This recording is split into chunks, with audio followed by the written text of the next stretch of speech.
também a gente tem que perguntar na avaliação inicial é de 0 a 10, quanto que é essa dor? Quanto que está interferindo nas suas atividades? Então, temos que ter essa atenção. E por que que eu pergunto essa avaliação de 0 a 10? Para que a gente possa ter um parâmetro comparativo no final da sessão. Um parâmetro comparativo no final da sessão.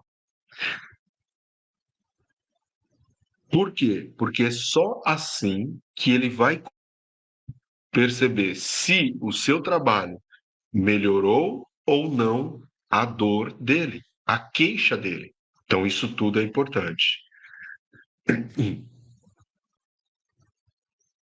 A Claudenice Silva, acho você maravilhoso. Minha referência quando veio ver dicas. Vamos lá, vamos continuar. Estamos só no começo aqui, ó, terceiro passo. São 10 passos no total que eu estou descrevendo para vocês de um atendimento completo.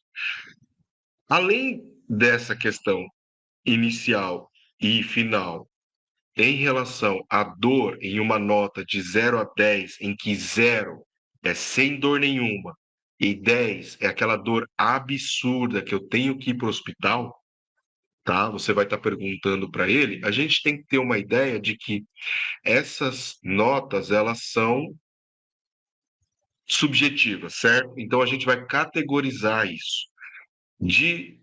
Se a pessoa falar 10, 9 ou 8, é porque a dor é muito significativa, tá? Então atrapalha muito a vida do cliente, o dia a dia. Se ele falar 7, 6 e 5, é porque é uma dor forte, mas que ele consegue realizar as atividades dele. Se ele falar 3, 4 e 5, quer dizer que é uma dor moderada, que apesar dele sentir a dor, não é aquele incômodo, tá?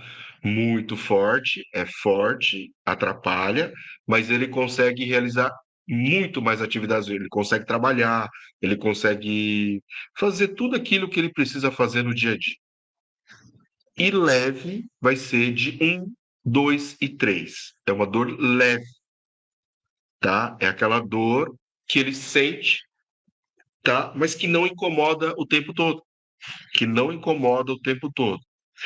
Que às vezes sente só de vez em quando, por exemplo, tá? Ocasionalmente, ou periodicamente, ou depois que faz alguma determinada ação, depois que fica muito tempo sentado, depois de algum fato corriqueiro do dia a dia dele, depois do trabalho, depois de jogar bola, depois, tá? De algum fenômeno, assim, de alguma ação. E 0 é que aí ele não sente dor, tá? Não sentir dor tem que ser 0. 1, ele sente dor. Então, para não sentir dor nenhuma, é 0, tá ok?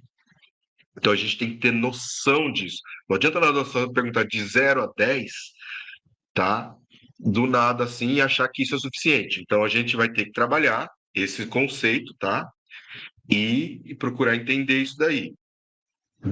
Além dessas perguntas, o que é importante a gente perguntar também? Qual movimento ou posição ou postura que melhora, que piora a dor? Vamos perguntar primeiro o que piora a dor. Por que disso? Porque se eu sei que determinado movimento, por exemplo, de levantar o braço piora a dor, eu vou tomar mais cuidado na hora de levantar o braço dele.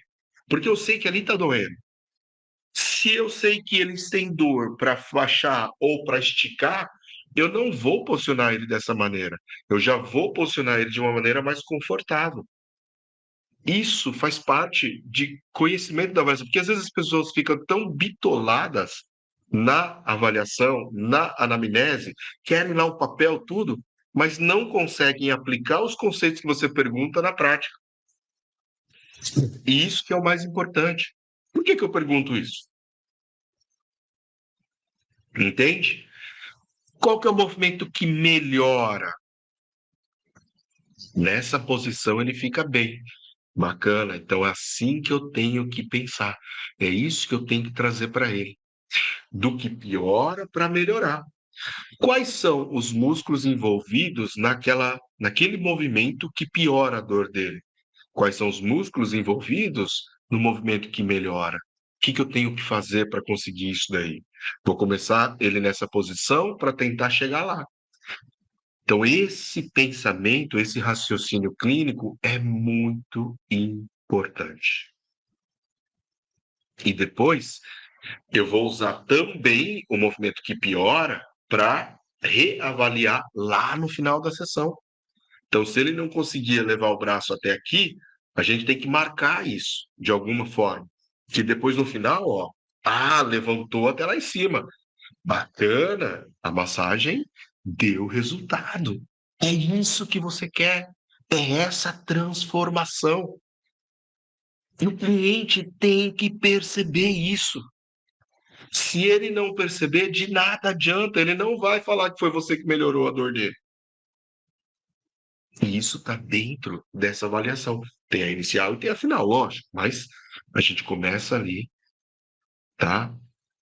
No início da sessão. Baseado nisso, a gente consegue posicionar bem o cliente, tá?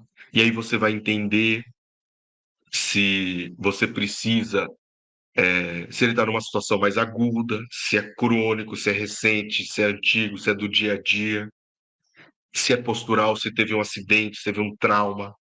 Então, tudo isso a gente vai estar perguntando nesse início.